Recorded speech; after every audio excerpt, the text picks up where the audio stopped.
Bonjour et bienvenue dans cette édition d'Interview. Nous sommes rejoints par le légendaire compositeur de musique de film et musicien extraordinaire Hans Zimmer. Hans, merci d'être avec nous. Je suis ravi d'être ici. Vous avez travaillé sur plus de 150 films, si ce n'est plus. Vous devez avoir une ou deux anecdotes à raconter. C'est probable, mais je vais vous dire une chose. Je ne calcule jamais à combien de films j'ai participé. Quand on me dit le nombre, je réponds « Vraiment ?» En fait, ma vie a été bien remplie. Quel a été le film le plus difficile sur lequel vous avez travaillé ? Tous. Parce que le problème, c'est que quand on a dit oui, on est tout excité et puis on rentre chez soi, on est face à une page blanche. Et plus vous travaillez, parce que tout le monde veut quelque chose de nouveau, bien sûr, plus vous avez l'angoisse de la page blanche. Elle est là, elle vous regarde et c'est une torture. Mais tout cela m'offre des opportunités, des histoires, des voyages, des rencontres avec les gens avec qui j'ai pu travailler, les musiciens qui jouent à mes côtés. C'est le cas pour la tournée que nous sommes en train de faire. Sur scène, on a Lisa Gerhardt de Gladiator ou de Dead Can Dance. On a Lee Bohem, qui est la voix du Roi Lion, mais aussi mon guitariste préféré, Guthrie Govan, et puis Johnny Marr. Mais on ne sait jamais s'il va venir ou pas. Vous vous produisez à Dubaï à l'occasion d'une représentation du Hans Zimmer Live. À quoi peuvent s'attendre vos fans ? Eh bien, au chaos. Non. Ce sera un peu différent. Mon Dieu, l'un de mes problèmes, c'est qu'à chaque fois que quelqu'un me dit de faire quelque chose, je fais l'inverse. Et l'une des choses qu'on nous a dites au départ, c'est que la capacité d'attention du public est très courte de nos jours. Ne faites rien de long. Mais Pirates, par exemple, dure 14 minutes. Dark Knight dure 22 minutes. Ce sont des morceaux conséquents.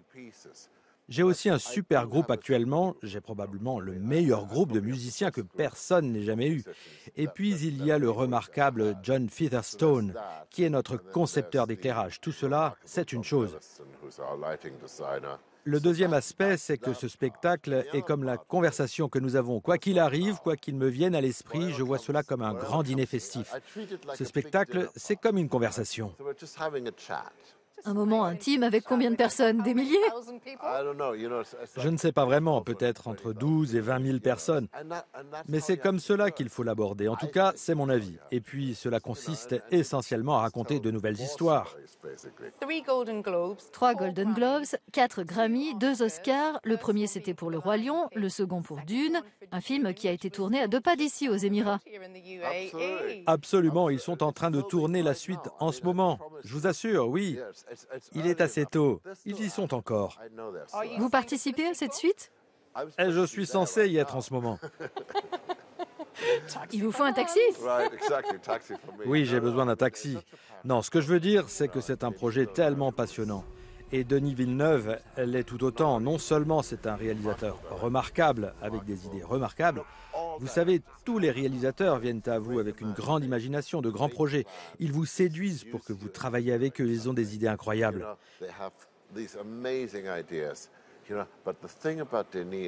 Mais ce qui est spécifique à Denis, c'est qu'en plus de tout cela, il dirige avec gentillesse. C'est vraiment une très grosse production, mais d'une certaine manière, il réussit à maintenir une sorte d'humanité grâce à son grand cœur. J'imagine que vous nouez des amitiés incroyables dans votre travail. Il y a un autre réalisateur, le grand Ridley Scott, avec lequel vous avez travaillé sur plusieurs projets. Comment se passe la collaboration entre vous deux ? Est-ce que vous êtes dans un échange où chacun laisse entrer l'autre dans son espace créatif ? Oui, tout à fait. C'est un artiste, premier point. Donc il s'adresse à un autre artiste. Il me laisse faire à peu près ce que je veux. Le travail que nous avons fait ensemble est si divers. Vous savez, Thelma et Louise, c'était très différent de La Chute du Faucon Noir, d'Hannibal ou de Gladiator. Mais il y a malgré tout cette constante de se dire « essayons quelque chose de nouveau, voyons si ça marche ». Et parfois, ça ne marche pas. On a été confrontés à cela également. Vous êtes autodidacte. Je crois qu'enfant, vous avez pris des leçons de piano pendant à peine 2 semaines. Vous ne pouvez pas dire que je suis autodidacte. J'ai fait 2 semaines de leçons, ça compte. C'est la discipline que vous n'aimiez pas? Pourquoi ce n'était pas pour vous? Non, je vais vous dire la vraie raison. C'est tellement idiot et tellement enfantin d'une certaine manière. J'avais 6 ans et ma mère m'a dit « Tu veux prendre des cours avec un prof de piano ?» Je pensais qu'un prof de piano, c'est quelqu'un qui, à partir de tous ces airs que l'on entend dans notre tête, nous apprend à les jouer. Mais ce n'est pas ce qu'ils nous apprennent à faire. Ils nous enseignent les gammes et la musique des autres. Je ne voulais pas jouer la musique des autres. Vous avez fait partie d'un groupe de rock et vous avez joué avec Trevor Horn et les Buggles, Video Killed the Radio Star. C'est possible. Vous savez que c'est le premier disque que j'ai eu. Vraiment? Oui. Oh, merci beaucoup. La vidéo a été classée numéro 1 sur MTV. Je me souviens. Qui l'aurait cru? Vous avez également dit que travailler sur la série Planète Terre de David Attenborough a été l'un des moments qui ont changé votre vie. C'est la chose la plus importante de ma vie. Vraiment? Oui, parce que c'est réel. Je reviens de l'Antarctique et on voit que ça change. On voit l'évolution.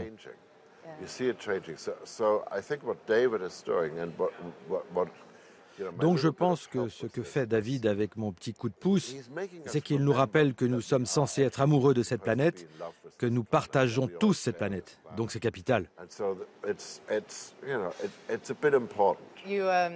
Vous êtes né en Allemagne et vous avez grandi dans l'Allemagne de l'après-guerre au sein d'une famille juive. Comment cela a-t-il changé vos perspectives et influencé votre parcours? On n'en parlait jamais. Je ne sais pas si c'était en 2001 ou un peu avant. J'étais à Berlin au Festival du film où était présentée La Ligne Rouge et un film sur l'Holocauste. Et les journalistes nous demandaient « Pourquoi devez-vous toujours revenir à cette période de l'histoire ?» J'étais assis à côté de René Firestone qui avait réchappé d'Auschwitz à l'âge de 14 ans. Donc j'étais entouré de personnes qui revenaient en Allemagne pour la première fois. Et j'avais peur.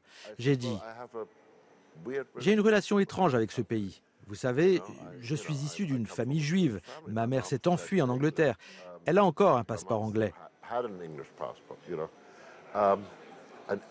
Et en disant cela, j'ai réalisé, oh mon Dieu, j'ai fait une terrible erreur. J'avais révélé ce que ma famille a fait et j'ai commencé à avoir une crise d'angoisse. Et je me souviens que René Firestone, survivante d'Auschwitz, a pris ma main sous la table parce qu'elle voyait que je faisais un petit malaise. J'ai quitté la table et j'ai appelé ma mère au téléphone et je lui ai dit « J'ai fait quelque chose de vraiment terrible ». Je l'ai dit à tout le monde. Il y a eu un long silence et elle a dit « Je suis vraiment fière de toi ». Je crois que c'est la seule fois où elle m'a dit vraiment être fière de moi. Je suis sûre qu'au fond d'elle, elle était déjà fière de vous. Oui, mais elle ne l'avait jamais dit. De quelle manière le monde du cinéma a changé selon vous? Les progrès de la technologie ont un impact énorme dans tous les secteurs. C'est vrai, mais en même temps, c'est toujours la même chose. On essaye de dénicher l'histoire qui nous touche. On essaye de trouver quelque chose qui nous fasse vivre une expérience. On essaie de remplir encore mieux cet objectif. Nous essayons de rendre les choses plus immédiates. Avec votre équipe, vous tournez avec des caméras numériques. Cela fonctionne en claquant des doigts. Vous avez la possibilité d'être prêt très rapidement. Vous pouvez capturer le moment. Vous pouvez capturer la magie. Et c'est magique quand vous capturez le moment. C'est fantastique. Quelle est la chose la plus étrange que vous ayez dû faire pour créer un son?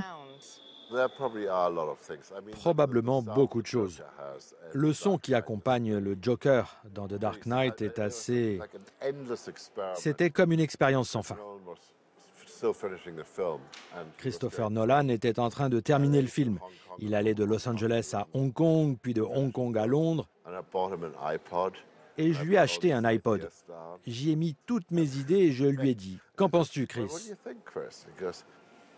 Il a répondu « Ces sons me poussent à être une mauvaise personne. » J'ai trouvé ça plutôt direct. Hans, je pourrais discuter avec vous toute la journée, mais je sais que vous avez une réservation pour le dîner. Merci beaucoup d'avoir été avec nous dans Interview. Merci à vous. Pleasure to see you. Thank you very much.